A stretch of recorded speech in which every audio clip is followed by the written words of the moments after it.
Yo, it's Sway. Sway. Sway. Sway. Sway. Sway. Sway. In the morning. In the morning. In the morning. In the morning. In the morning. In the morning. Only on Shade 45.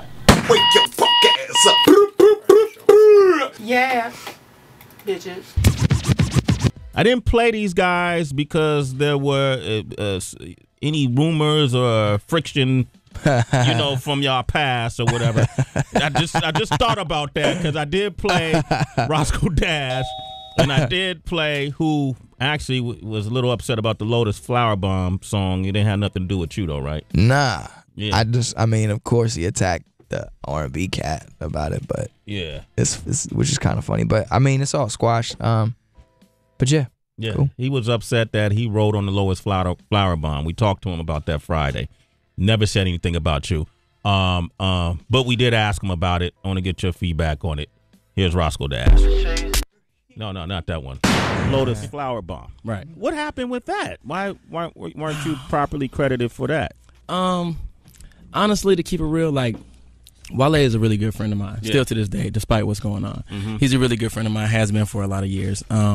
So whenever he was going through what he was going through, you know what I'm saying, when he was in between his situations, I wanted to make sure that, I could do whatever it was that I could do to help him in any way that he needed to be helped. You know what I'm saying? And we went in at my spot, did a couple records. Lotus Flower Bomb was one of those records that we wrote. He had another vocalist come in and later record. I believe his name was Sam. Yeah. And whenever I talked to Wale the other day, we hadn't talked about it since then because I don't bring up stuff like that. You know what I'm saying? I let our relationship be creative and stay creative and let that be what it is. So when we finally talked about it, he was like, I don't know. I didn't know you wrote it. If you wrote it, then I'm going to make sure you get what you need to get for it. You know what I'm saying? And that's pretty much what it was. And I was just like, well, it's out there. So, at the end of the day, I'm not going to look like a liar. And we just left it at that. All right. So I'm not even going to pretend like I know every little beef that goes on, a little squabble that happens because right. Honestly, I like to think I have better things to do with my time. Absolutely. Right? But Absolutely. Being that the Hyenas came out this weekend at the BET Awards, I just want to make sure we just get everything clear. All right. Yeah. Did you write on Lotus Flower Bomb? Yes. What did you write?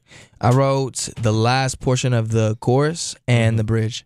Okay. Yeah. All right. So we cleared that up. There's no friction between Roscoe Dash and you over that. I want everybody to win. I want everyone to get their paper and their just due. So. Okay, cool. Yo, the people need to understand. First of all I want is you. Actually, is only a few thousand sales away from going gold. Yeah, we're like right up under gold now. Okay. It took like 2 years, but we got there, which is cool, man. Now, so you could say you got a gold album under your belt. Right. You might as well say it now. Once the citizens here, you're gonna cross over that line. So big shout out to everyone who's been supporting. I really can't thank you enough, man. It's such a blessing to have people's ear and just to have an audience as an artist. But for people to take, their hard-earned money and to invest it in your art that's a huge blessing. And I promise I will never take that for granted. I always, I think, approach it with a view to giving people something that they can feel.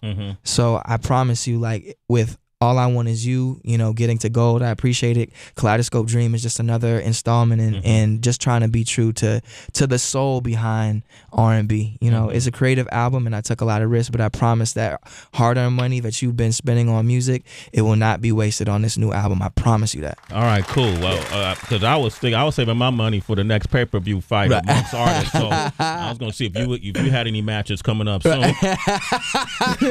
At the BET Awards, it might have went down. I mean, Heather, he was at the BET Awards. I know. The Hip Hop Awards this weekend were crazy. Now, were you on stage when 50 and Fat Joe got on stage? No, but I was watching. That was I'll tell you, for Chris Lighty, it was a great moment for him. Yeah. And just to see, to remind people that he was really behind Violator and everyone's careers that just exploded, under his tutelage and just over his management, under his management rather.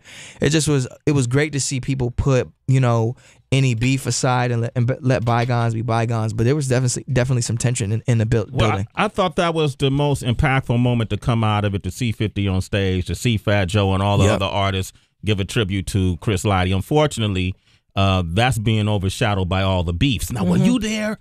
I was there. What did you see? What did you see? Without I wasn't there. I wasn't where all the Chaos. What is it? Yeah, I wasn't right there. I wasn't there for that. I was safe in the. You weren't there. I wasn't there, but I'll tell you that you could definitely feel tension in the building, even from stage, looks and kind of like, you know, just energies being exchanged, you know, from stage to, you know, certain artists in the crowd and vice versa.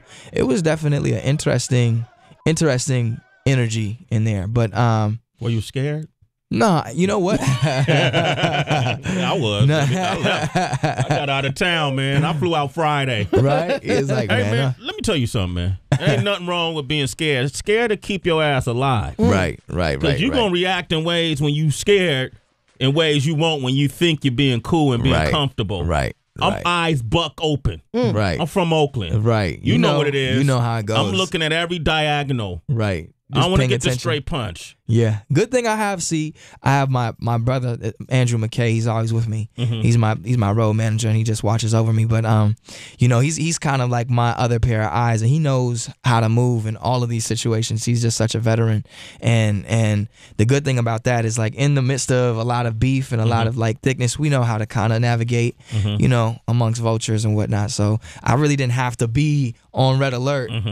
I got somebody to make sure that we good. So okay, cool, man. Maybe I need to hire him to come hang out with me. It's Sway in the morning, only on Shade 45.